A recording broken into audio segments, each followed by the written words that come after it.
રાજકોટ જિલ્લામાં જો કોઈ સૌથી વધારે ચર્ચા થઈ હોય તો તે ગોંડલની થઈ છે, કેમ કે ગોંડલમાં આ વખતે સ્થાનિક સ્વરાજ્યની ચૂંટણીઓમાં જબરજસ્ત આક્ષેપો અને પ્રતિ આક્ષેપો જોવા મળ્યા છે.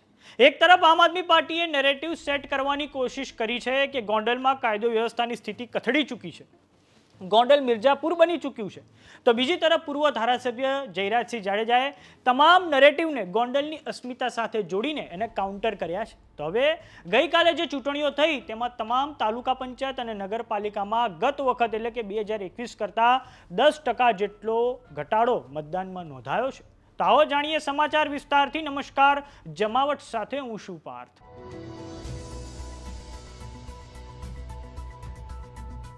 રાજકોટ જિલ્લાના ગોંડલમાં સ્થાનિક સ્વરાજ્યની ચૂંટણીઓ માટે મતદાન થઈ ચૂક્યું છે, ત્યારે ગઈકાલે થયેલા મતદાનના આંકડાઓએ રાજકીય પક્ષોની ઊંઘ હરામ કરી દીધી છે. તાલુકા પંચાયત તથા નગરપાલિકામાં મતદાનમાં 10%નો ઘટાડો નોંધાયો છે. નગરપાલિકામાં 48.51% તથા તાલુકા પંચાયતમાં 46.31% મતદાન થયું છે. સંભાવના છે કે આકરી ગરમીના લીધે મતદારોએ નિરસતા દાખવી હોય. સૌપ્રથમ વાત કરીએ ગોંડલ નગરપાલિકાની, તો એક્સ એમએલએ જયરાજસિંહ જાડેજાએ ખેલ પાડી દેતા કુલ 44 બેઠકોમાંથી 23 બેઠકો બિનહરીફ જાહેર થઈ ગઈ હતી. બાકીની બેઠકો માટે ચૂંટણીઓ યોજાઈ હતી. આ બેઠકો માટે 48.51% વોટિંગ થયું છે. ગોંડલ નગરપાલિકામાં કુલ 11 વોર્ડ આવેલા છે. આ માટે વોર્ડ નંબર 4માં સૌથી વધારે એટલે કે આ વોર્ડ નંબર 4માં 64.43% મતદાન થયું છે અને સૌથી ઓછું મતદાન વોર્ડ નંબર 7માં થયું છે, જ્યાં 36% મતદાન થયું છે.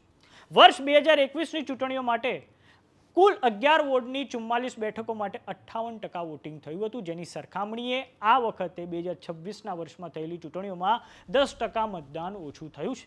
વાત કરીએ ગોંડલ તાલુકા પંચાયતની, તો 22 બેઠકોમાંથી એક બેઠક બિનહરીફ થઈ જતા 21 બેઠકો માટે યોજાયેલ ચૂંટણીમાં 46.31% મતદાન થયું છે.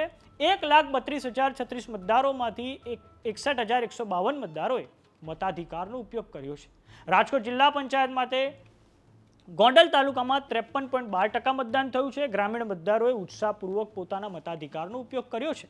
આમાં પુરુષ મતદારોનું પ્રમાણ 58.96% અને મહિલા મતદારોનું પ્રમાણ 46.94% રહ્યું છે.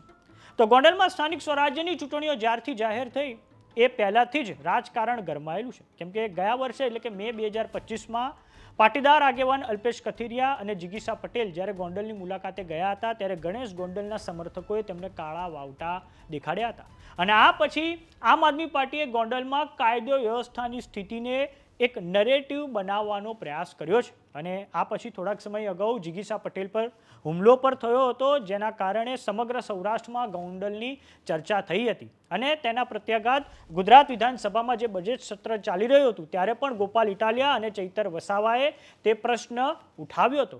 અને આ પછી જ્યારે ચૂંટણીઓ જાહેર થઈ ગઈ ત્યારબાદ જયરાજસિંહ જાડેજાએ જ્યારે જાહેર સભાઓ કરી ત્યારે તેમણે ગોંડલની અસ્મિતા સાથે તમામ મુદ્દાઓને જોડી દીધા હતા અને જે કાયદો વ્યવસ્થા કથળવાના જે આક્ષેપો છે તેમને એ તમામ આક્ષેપોને તેમણે નકારી દીધા હતા.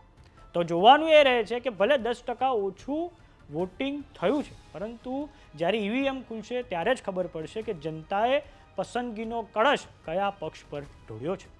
તો સમાચારોમાં અત્યારે બસ આટલું. જોતા રહો જમાવટ. જો તમે અમને યુટ્યુબ પર જોઈ રહ્યા તો સબસ્ક્રાઇબ કરો, જો તમે અમને ફેસબુક પર જોઈ રહ્યા તો ફોલો કરો.